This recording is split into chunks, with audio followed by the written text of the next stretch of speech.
Apple just released iOS 26.4 and it's a major update with new emojis, big changes to the music app, a major bug fix for the keyboard, more liquid glass, and so much more. So in this video, we're going to be covering everything new along with the performance and battery life, if you should update or not, and what's coming next. Okay, so let's start by talking about what's new in iOS 26.4. And throughout this video, I will have iOS 26.3 on the left, iOS 26.4 on the right. And the very first change is going to come on the software update screen. So now with iOS 26.4, you can tap on the text of the update where it shows 26.4 beta 2 to see and reveal the build number for that update before ever installing it. And then also in the settings, if you go to general, about, and then iOS version, you now have to tap on that text to see the build number, whereas before it just showed it there by default. On the passcode entry screen, the circles down here and the text is now centered, whereas before it was left aligned, and also the X is in the upper left now instead of the upper right. Now let's go into the music application because there are some pretty massive changes here in iOS 26.4, and it starts with a new Apple Intelligence feature called Playlist Playground. So now if you go to your library section and you look up top in the upper right hand corner, we have a new little option there that shows like a playlist with a plus on it. If you tap on that, this gives you the option to create a playlist with just a text prompt. So this uses Apple Intelligence, which by the way, this is still in beta as you can see right here. And this is also only available in certain countries for now. So if you're not seeing this, it might not be available for your country, or you just need Apple Intelligence, the models, to download onto your device. But you can see that you do get some playlist ideas here. So we'll give you some options and also some suggested songs. Okay, so I typed in upbeat songs from the 2000s to work out to, and you can see you get this little animation down here while it creates this playlist for you. And it will give you a playlist of about 25 songs, and you can choose which ones you want to keep. And you can see right here, it shows 25 songs, an hour and 42 minutes. And you can see over here, you can reorder these in the playlist. It shows you the total time. If you go down to the bottom, you can add songs, or you can continue to customize it. So if you want to add things onto it, or if you want to refresh it, you could do that right there as well. And once you tap on the check mark up here in the upper right hand corner, it will create that playlist for you. And then it treats it just like a regular playlist. You can see it shows it right here. And of course you can rename it and change the artwork if you would like to, but it will create that playlist for you just like a normal one. And you might have also noticed that we have a completely different look here as well for this playlist. So if you go into what this looks like on iOS 26.3, take a look at the difference. So the playlists will now look so much more modern in iOS 26.4 because it has full screen artwork, and you can see that color continues down this playlist. And it's not just for playlists, it's also for albums. So if you go into an album, let's just go into this album right here, take a look at this. It's the same thing. You can see that the artwork goes completely down, and it also looks good for animated artwork. So let me show you that. So take a look at the animated artwork in iOS 26.4 on the right compared to iOS 26.3 on the left. It looks so much better, so much more immersive, and that color, how it kind of just goes all the way down, just makes it look so much more modern than it did on previous versions of iOS 26. And you'll also notice if you go into a playlist or an album, we have new buttons now. So you can see shuffle on the left, download on the right, whereas before we had play on the left, shuffle on the right, and there were also much larger buttons with text. Now they're just glyph icons with play right there in the middle. Also, when you go to add a song to a playlist, so we'll haptic press and go to add to playlist, you'll see up in the upper right hand corner, we now have this where you can filter your playlist in this section right here. Also, you have this down here in the bottom right where you can add the song to multiple playlists. So you can choose if you want to add one specific song to multiple playlists at the same time. You couldn't do that before. Also, take a look at the search bar right here. So before it was gray, now it's white. Also, it said new playlist up here before, but now new playlist is down here, just a plus in the bottom left-hand corner. And it's not just creating a new playlist, you could also create a new folder by just selecting one song. Now here's a cool one. If you go to the home page in iOS 26.4 and scroll all the way down near the bottom, you will see that there's a brand new section called Concerts. And this is going to show you concerts nearby. So it's going to use your location. The first time you open this on 26.4, you will have to give access to your location, and then it will show you concerts nearby that are coming up. And if you're wondering about a certain artist and when they have a concert coming up, you can go to the artist page and it will show upcoming concerts right here. That's new. And also if you scroll down, it will show all upcoming concerts right here. You could tap on that and it will show you all those upcoming dates along with, where they're at and the time. And if you go into that specific date, so say we go into this one right here, you can see it shows the ability to get tickets, play. It shows more details about it, including the set list. Also, Also in iOS 26.4, we have offline music recognition. So if you start trying to detect a song that's maybe playing in public and you don't have an internet connection, it will now still take that information in and it will give you that result once you come back online. There's also new ambient music widgets. So if you do use like sleep sounds, for example, you can now access them easily with a widget. And you can see you can even have all 4 in one right here as well. And by the way, you'll probably notice that when you haptic press right here and go to edit, this view is new as well. So that's liquid glass. Before on iOS 26.3, if you tapped on edit, you can see that that section was not liquid glass. So that is a change there. It looks much better here in iOS 26.4 when you press edit right there on the home screen. Now, if you're not a fan of some of the liquid glass elements, there is a way to disable those with iOS 26.4. So if you go into your settings and then go down to accessibility and then into display and text size, and you scroll down, there's a new option here called reduce bright effects. And what this does is it will reduce the bright flashes when you tap on buttons or menus throughout iOS. Let me show you. So it's pretty subtle, but if you take a look at this menu right here, for example, when I go ahead into this element, you'll notice that the whole box, this whole element brightens as I start interacting with it. So the whole thing gets brighter, and you can see every time I tap on it, that whole box gets brighter. So what this feature does, what this change in accessibility does, is if I turn this on and I go back and do the same thing, you'll notice that the whole box does not light up anymore and we don't have that flash effect like we had before. And you may not have even noticed the areas where this little flash effect takes place. Like for example, with the text field right here, if you tap on that, you'll notice that, especially in dark mode, you could see it, but it also shows up in light mode, that there's kind of this little flash when you tap into that element. And when you turn this feature on, again, it will reduce that. It will basically eliminate that. So now when you tap on it, we don't have that flash around the text field. Also, if we go back into our accessibility settings and go to motion, if we turn on the reduce motion feature, which is not new, but now if you have this enabled in iOS 26.4, it will more reliably reduce the animations of liquid glass. So if you're sensitive to on-screen motion and those animations were maybe too much for you,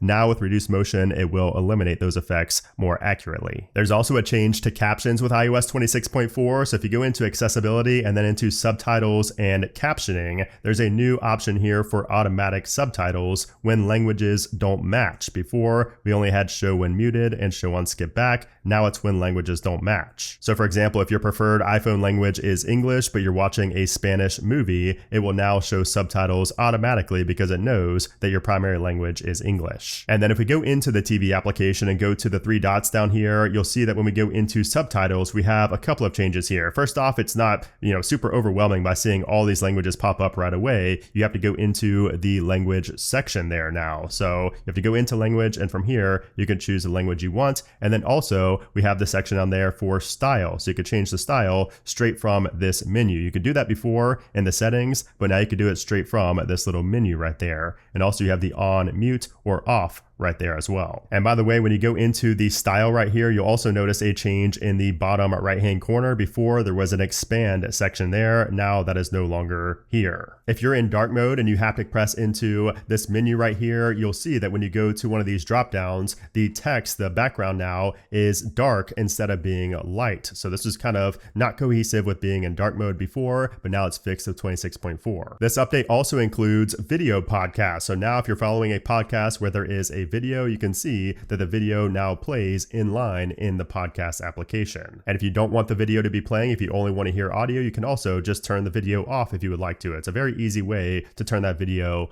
on or off. iOS 26.4 also includes 8 new emojis. So we now have this distorted face right there, which is undoubtedly going to be one of the most used emojis in iOS. We also have a Bigfoot or Sasquatch, an orca, a treasure chest, a trombone, a rock. We have a fight cloud and a ballet dancer. There's also a new animation when you're composing a new message. So before, when you tapped on this, you could see there's kind of no animation. It kind of just comes up from the bottom. But in iOS 26.4, take a look at this. So if you press on compose, there's kind of an animation that comes from the right-hand side. If you go to add a new wallpaper to your device, you'll notice that we now have packs of default wallpaper. So weather, you can see, is no longer installed by default unless we tap on Get. And you'll see that as as you continue going down. So emoji, kaleidoscopes, Unity, you can see that they're no longer just there taking up space. You now have to kind of download those to get them on your device, and they show up like this. And if you go into the watch application and go into the face gallery, you'll see the same thing here. So if you go down, you can see that you will have to kind of download these different ones. So Metropolitan, Nike Bounce, Globe, all of those, they're no longer just installed by default. Now here is a controversial change in iOS 26.4. Take a look at the bottom right-hand corner in the App Store. So now in iOS 26.4,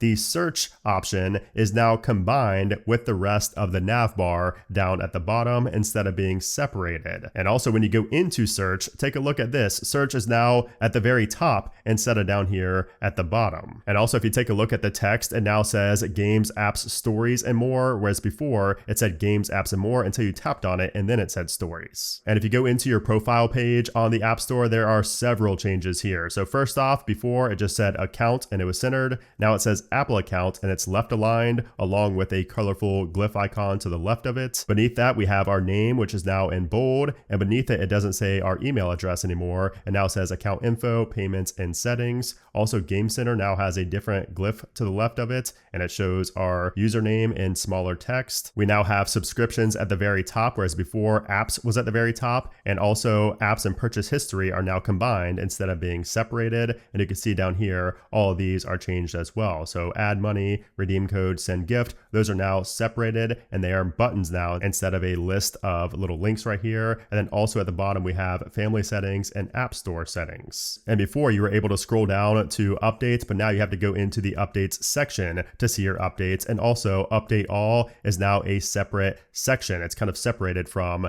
these right here. So it still says upcoming automatic updates, but update all is its own button above that. iOS 26.4 adds a new urgent section in the quick toolbar right here. So before you could mark things as urgent, but they didn't have their own section up here before. There's also a change to video recording in iOS 26.4. So if you go into your camera settings and go down, we have record sound right here. If you go into that, down at the bottom, we have audio zoom. So it says recorded audio is focused on the subject when the camera is zoomed. So this has been here for quite some time. This is not a new feature. However, we never had the option before to disable audio zoom. So now if you want to zoom in on a subject, but not necessarily focus the audio on that subject that you're zooming in on, you can disable that. The health app, if we go into our vitals right here, it now shows our blood oxygen again. So that was missing in iOS 26.3, but now our blood oxygen will show up in this section. Also, if we go back and go into our sleep, and if we go into the sleep section, we have a really nice change here that I find very beneficial, and that is that it shows your average bedtime now. So it's going to record your average bedtime for the past 2 weeks to give you a better idea of how your bedtime impacts your sleep. So you can see my average was 2:41,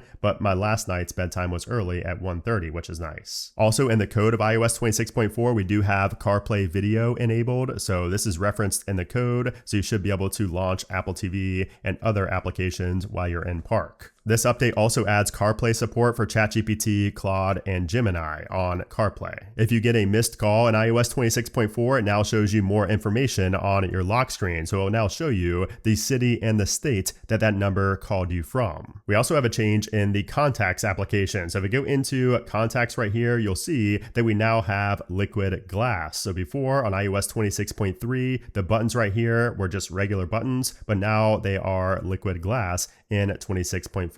Also, if you scroll down to where you can see the phone number, email, all of that, we now have glyph icons to the right of those, whereas we didn't have anything before. And also before, card and test contacts, for example, were grayed out. Now they are white like everything else. And if you go ahead to the edit button up here, you can see that's liquid glass as well. And it also now shows when a contact is a downtime contact right there above their name. This update also has a change for family sharing, specifically when making purchases. So if you go into here, you can see that we have purchase sharing. So this is a new feature that allows you to basically no longer be forced to use the same payment method for all purchases. So this is big because before, Apple required everybody in a family sharing group to use a single shared payment for any type of app purchase or content purchase when purchase sharing was turned on. But now each adult member of that family family can set up their own payment method. The Freeform application has a new app icon, and when you go into that, you will see some changes here as well. So down here in the bottom left-hand corner, we can now tap on this and it will give us a lot more options for things that we can add, because this is now a part of the Creative Studio. So you have a lot more things you could add here in Freeform. There's now a new action in the Shortcuts application for setting a battery charge limit. So if you search for battery, you will see that we have set battery charge limit now. If you go into your settings and go to privacy and security and then into location services and scroll down until you get to system services, there's a new option here for managed device. And speaking of privacy and security, if you go down here to stolen device protection, this is now enabled by default after 26.4. Also, some people were asking about end-to-end encryption for RCS. That was only a beta feature in iOS 26.4 throughout the beta stages. That is not here in the final official release, but we should be seeing that at some point in the near future. There's also a change to beta updates in iOS 26.4. So if you have betas toggled on, but you don't install any betas for 4 months, Apple will automatically switch you to the public release audience, where it basically turns beta updates off. Now, perhaps one of the biggest changes in iOS 26.4 is a bug fix, and it's not just any bug fix. This is perhaps one of the biggest bugs that people have been facing for months now, and that is with the keyboard. So Apple actually says in the release notes,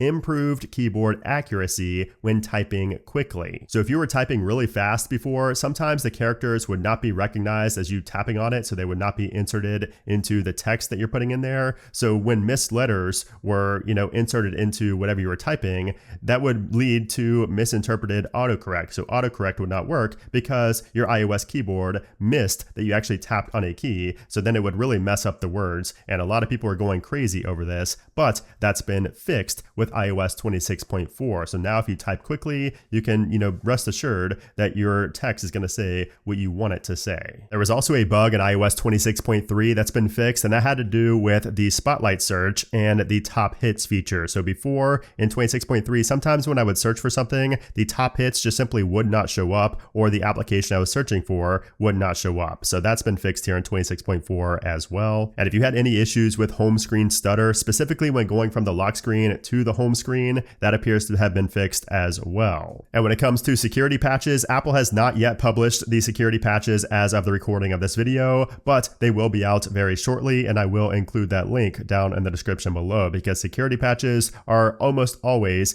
good enough reason to update to the latest software version to keep your device as secure as possible. Now, when it comes to the performance on iOS 26.4, I did score a very high 10,157 on the multi-core in Geekbench and a 3890 on the single core. Now, those numbers don't really mean a whole lot just from having the numbers, but I can tell you that, just from using the software for the past week, I was on the RC build, which is essentially the same as the final build, just for beta testers. It has been rock solid. So the performance is absolutely improved from 26.3 for me. I had issues on 26.3 and 26.2. Those appear to have been fixed completely here with iOS 26.4, which is great. And of course, the keyboard bug is going to be a major one that a lot of people want to update for, just that alone. And then when it comes to the battery life, I'm currently at 88% right now. So you guys will have to tell me what I started this video with. Please tell me, actually. I'm very curious, because battery life has been very good on 26.4. So I don't say that in every video. You can go back and watch.